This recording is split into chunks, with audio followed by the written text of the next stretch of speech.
Hello everyone, welcome back to my channel. My name is Matt Osborne, and here is a video that I've wanted to do for a long time now.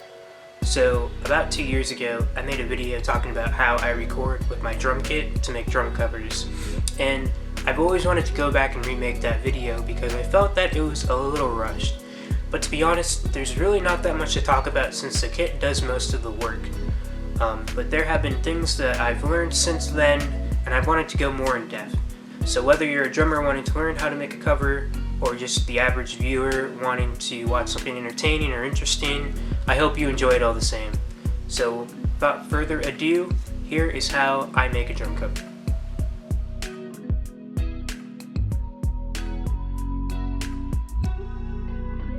So before we get into the recording aspect of this video, I wanted to take a moment to say that there is a chance out there that you have a kit similar to mine, and you might be able to follow along and try and record something yourself the way I do. So if you wanted to follow along, I just wanted to tell you some things you might want to get. So first thing you're going to probably want to get is an aux cord. You probably don't need one this long, but yeah, a male-to-male aux cord of some kind, because this is how you're going to get the music for your cover. Next thing you're going to want then is something to play music on, something you can hook up the aux cord to. So whether that's an iPod, a smartphone, a laptop, I've used all kinds of devices.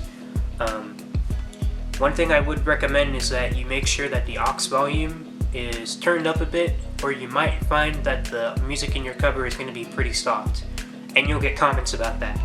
Trust me.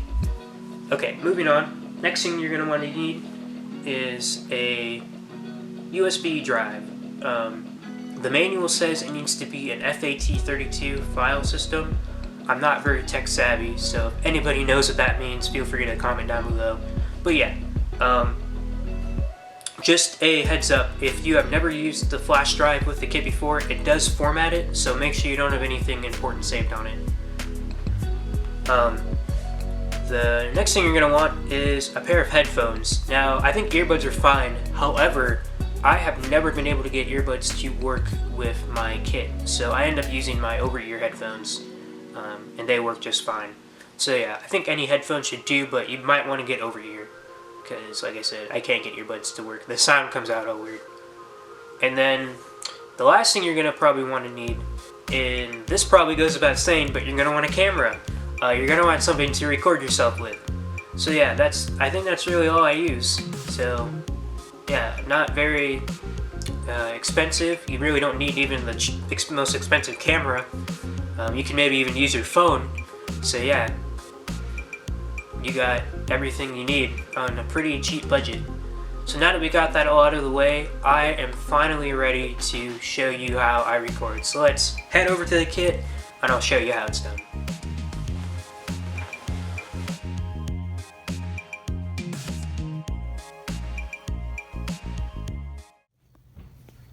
Okay, so here is the drum kit. This is a Crimson Mesh kit by Alesis.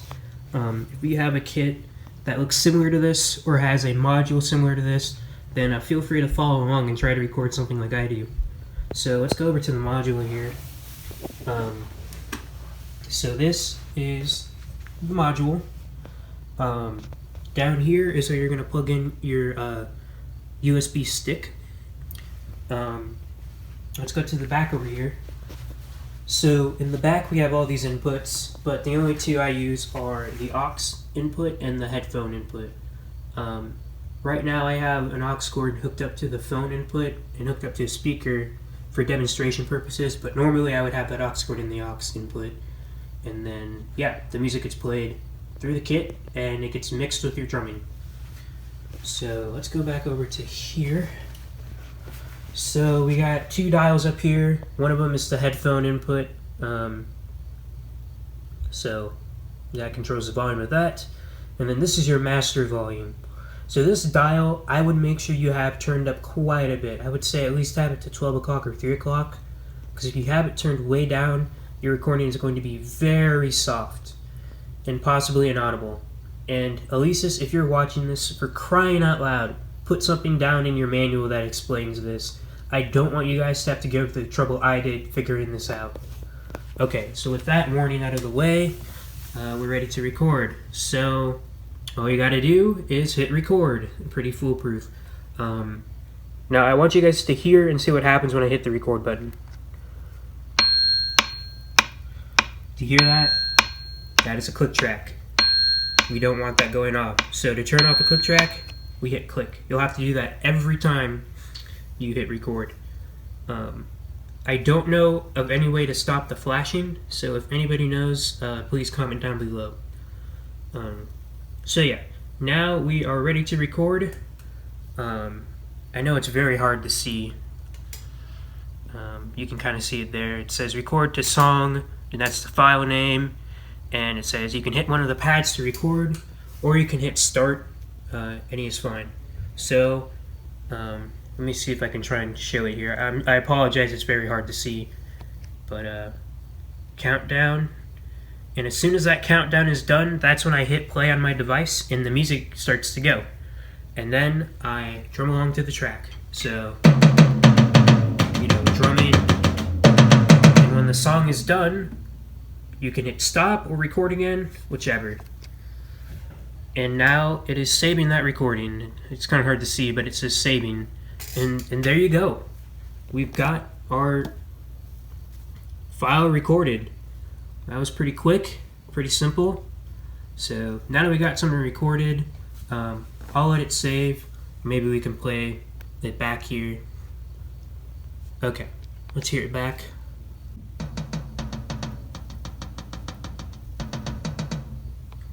That may have been a little hard to hear, but we got something recorded. Alright, now that we got it recorded, we are now ready to edit. So let's head up to the editing room and I'll show you how I do that.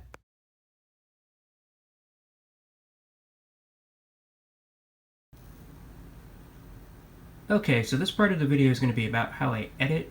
I have a project here open in my editor, and here's a recording we're going to be using as an example. So first off, the editing software I use is Sony Vegas Movie Studio. But any software should be fine for doing this part. So I'm going to drag in the video file here to the timeline and let's take a watch. So here I go. I'm getting back behind the kits. You'll see I have another drum seat back there. It's just barely out of view. But that's where I set my iPod. So turning on the kit, I'm plugging in my headphones, doing a little sound check here. Okay, I'm ready to rock. So here I go, pulling on my iPod. Now the song I'm playing to, the drums start right away, so I'm just queuing up the last little bit of the track before it on the album. That way I can try and hit the drum hit sometime. So that's what I'm doing here. Okay. So I've hit record, hit the click, turn that off, hit play.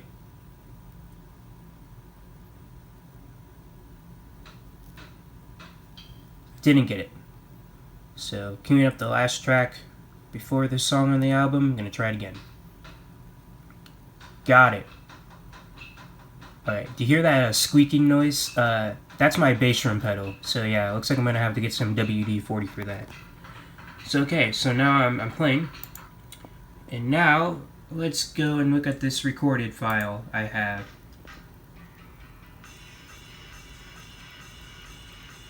Okay, so you can hear that there's music with this file. That's the music from our aux. And the drumming is from the kits. So let's put this down here. Okay, so this part is where we try and sync up my playing with the track. Now, what I used to do back in the day was I would hit the hi-hat 3 times after I've got a recording started, so I'd have a sync point with the video and the audio. I don't do that anymore, but that might be a good idea. So I'm going to zoom in on the track just so you can see it a little better. Now, like I said, the song starts with 2 drum hits, so the drums start right away, so this is a little easier to sync up. So you see I have the audio forms here, and then, yeah, so you'll notice that now I have a recording, but I also have the audio that the camera picked up of me hitting the pads. So if we play this, you can still hear all the tapping. So what you can do is you can either come over here and mute this track, or you can just turn down the gain. And now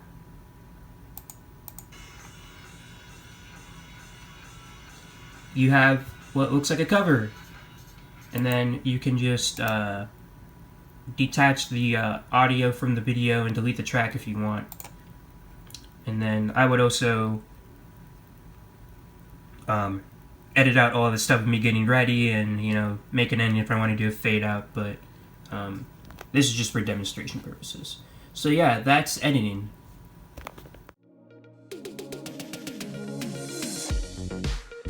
So there you have it. That is how I record and edit my drum covers. I'm going to leave you guys with the finished product so you can get an idea. If you have any questions or criticisms, let me know in the comments. I'd love to chat with you down there. I do plan on doing a video like this, but for an acoustic kit, and pretty much anybody can follow along with that. That video may be even shorter because it's also pretty simple. So, thank you for watching, enjoy the cover, and I'll see you next time.